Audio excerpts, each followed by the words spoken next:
Scientists find kill switch that activates cancer cell death in the lab. Scientists have figured out a way to detonate the doors that lead to the heart of cancerous tumors, blowing them wide open for drug treatments.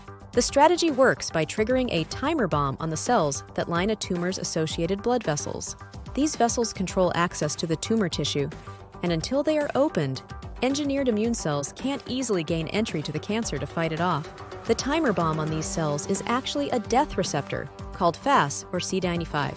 When activated by the right antibody, it triggers the programmed death of that cell. Scientists at the University of California, Davis, UCD, and Indiana University argue that until recently, FAS has been undervalued in cancer immunotherapy.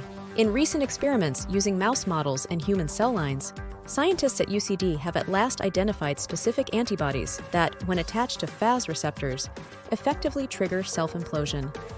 Previous efforts to target this receptor have been unsuccessful, but now that we've identified this epitope, there could be a therapeutic path forward to target FAS in tumors, explains immunologist and senior author of the study Joginder Tushir Singh.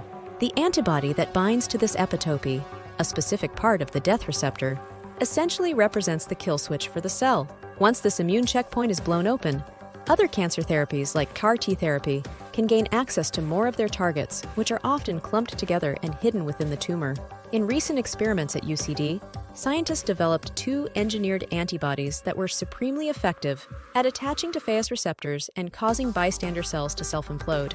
This was true in ovarian cancer models and many other tumor cell lines tested in the lab.